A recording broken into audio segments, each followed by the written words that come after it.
Welcome. This is Down to Earth Center for Science and Environment's Conversations. Conversations on the big issues of our times. And today we are discussing what is obviously today's issue, Budget 2017. I'm Sunita Narain at CSE, and I have with me my colleagues Richard Mahapatra and Chandrabhushan. Richard, let me start with you, and I think all of us, let's sort of put down clear and as bluntly as we always do, what is your take from the budget 2017?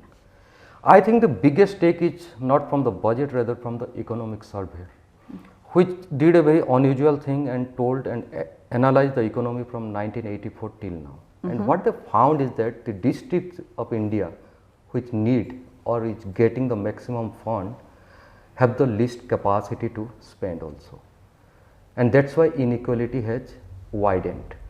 The second takeaway is from budget.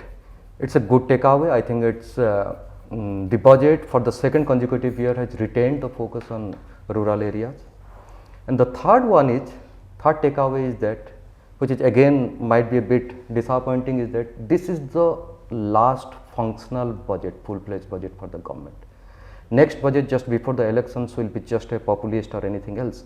So we expected, the government could actually enforce its vision that it started with many broader big visions like doubling farmers' income or taking away some close to 30 million people out of the poverty traps. So the takeaway is that again implementation side was not that.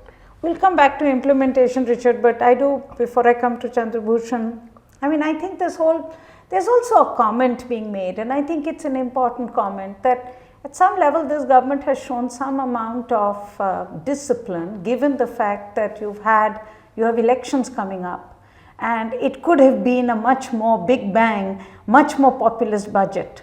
I think they have held back on that. So in that sense is sort of, I think there's also this very fine line of saying, UP is coming up and make or break state. I could have definitely come up with a budget which would have, doubling of farmers' income, removing all debt of farmers. I think the government has been good enough to say we have stayed away from some of those measures. So that I think is something we should also, but see your big takeaway.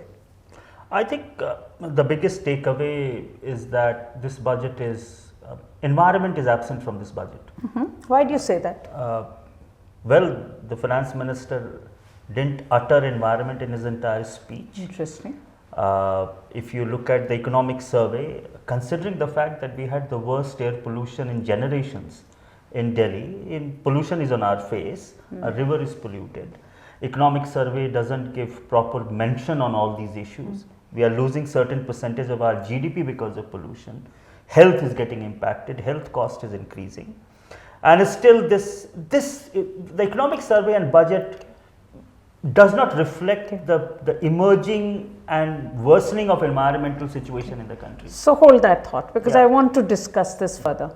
Okay, but let me give you my big takeaway, and I think from both of you I would just add that for me it's the irrelevance of a budget in today's India in some senses. Yes, we haven't, what is good is that the finance minister hasn't rolled back the social welfare schemes, the rural development schemes, the irrigation schemes, but I think the biggest issue for us really is in this country is implementation. Our capacity to spend is pathetic. If you look at the Ganga program, you just talked about environment, and we will come back to it. We know that there seems to be a linear relationship between the money we spend and the pollution that grows. So we really need to make sure that both we get, I'm asking is that should budgets really be much more clearer about also implementation or the lack of implementation or faulty implementation, because I think that's really where the crux of India's problem is. And I want to add here is that other than youth education program, which I thought is a good idea, if you look at capacity building within government or for that matter the strengthening of the institution, I'm not saying that it should get mentioned because you're talking about implementation. there has to be some sort of concerted effort on institutional building if you really want implementation to improve. And I don't think over the years the finance ministers have focused on this topic, including this budget. Including this budget. Yeah. And Richard, how would you, before we discuss environment, you know, the finance minister had this throwaway line about panchayats not having capacity. He did that. But do you think that the is there a connection between all this sort of, there's a huge amount on digital India and on e-transactions and public sector. Do you see that at all coming together to strengthen what is the key institution for delivery, which is the panchayat or the Gram Sabha? See, one way if you look at it, the panchayats are definitely the implementing agencies. That's a constitutional duty. So they do it. But one good thing which is happening is that there are efforts to make the system work and to deliver. As the economic survey pointed out, we need to deliver. But digital actually experiments in bits and pieces, but not in a comprehensive manner in the delivery chain itself, starting from the Krishi Bhavan to the Panchayat Bhavan. That I think we need to do. Efforts are being made, but we need more comprehensive. So do you see this? I mean, to me, that's really what the government is saying. Listen, we believe delivery is important, and their vision of delivery is giving money.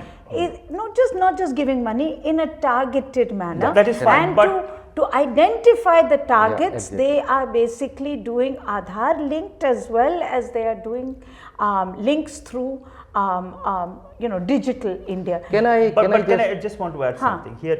Richard, I'll come to you in a minute. The idea of government is that if the subsidy program is not reaching people, which is true, yes, and therefore instead of running these programs, whether which is education or maternity health or LPG, if we give money to people, then maybe everything will get resolved. Okay, so the entire focus in digital program is to coalesce all welfare services. Okay, today it is about only the government run program. Maybe tomorrow it will become a voucher program. Let's not. I don't think that's really what's happening. I think we're jumping too fast. Richard, first you, and then I think the biggest lacuna in all these things that yes, efforts are being taken to deliver well the development programs, but we need to know our target well. Yeah. It's already 14 years we don't know who is a poor in the country because we don't have a survey. Then how come and through which phone or which digital platforms you can reach your development to that poor if you have not identified the poor itself. Yeah. Suppose for example the way you are handling MG and REG now, you are giving an identity to each tank and pond being created by geotagging it, which is good idea. Which is very good. Very good. And the emphasis on productive assets is also very good. Okay. But Richard, and I just want to, the government also has this very interesting line, I thought the finance minister had, which was to do this with, to get the panchayats to basically get a composite index for a poverty-free Gram Panchayat. But what you're saying is that you don't even have a baseline survey to identify who is poor. Then how do you build a composite index for a poverty-free Gram Panchayat? But clearly, and I think there is, to me, this is clearly an area of greater examination. I think we shouldn't jump the gun right now. In my view, this is where a lot more work of down to earth and CSE needs to come in, where we do ground level reportage and analysis so that we can actually explain whether a scheme is working or not. Or how do we define poverty? As we are talking about a composite index here. Either how do we define poverty, but I think the larger issue of we are saying the government's view is, instead of strengthening institutions, which seems to be difficult, let me do it through a digital route which improves transparency. Let me target and deliver. That's problem with that. That's really what they're moving towards. I think it is important for us as analysts, as researchers, to look at this experiment seriously and well to see whether the LPG program of the government is working or not from this point of view, whether the maternal benefits program is working or not, so that we can actually see whether this linking of targeted groups and improving delivery is happening or not. And I think that has to be our work so that we can have a more informed budget. I'm still left with two issues that I want quick discussions on. Let me start, CB, with you quickly, because I think we have just 2 minutes left now, but very quickly on the point on environment. I think, environment is on our face today, considering we all live in Delhi, we see the air pollution, we see Yamuna, and Delhi is not unique because we see the same situation across different parts of the country. Pollution levels are rising, the capacity of our institutions are going down, and in every area of pollution. And on top of that, now we have the specter of climate change. Thankfully, this time the monsoon was good, we have good rabi crop. But interestingly, the government itself admits that even with a broken Fasal Bima Yojana, they've had to pay a huge amount of payout, which clearly shows that farmers are needing support. Pockets of areas have had extreme rainfall and weather event, and therefore agriculture has suffered, and it is going to increase in the future. So considering climate change and local pollution issue, it was absolutely surprising that economic survey has not addressed these issues. From economic point of view, because these are costs that a country and its people are going to pay, and finance minister has nothing to offer, for example, to reduce air pollution in our cities. Just one agenda, which is everyone is talking about.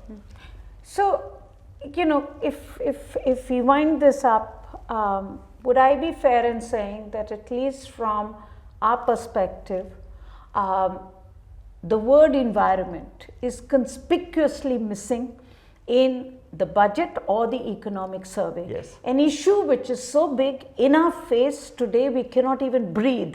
But the word environment itself has been erased. It is almost like Donald Trump trying to erase the word climate change. I'm not going to go so far in saying imputing motives, but clearly it shows a deficit in ideas to think about it. And the other thing that is clearly coming out is that implementation is the key. Wherever the words are mentioned, the issue is implementation. Ganga is not getting cleaned, and we saw from the budget estimates that the revised estimate of the budget is actually lower than what was the budgetary allocation last year. They're not able to spend money to even clean. Exactly, CB. And I think that is, Ganga reflects, the Clean Ganga program of the government reflects the real crisis in governance today. So I think good discussion. Thank you.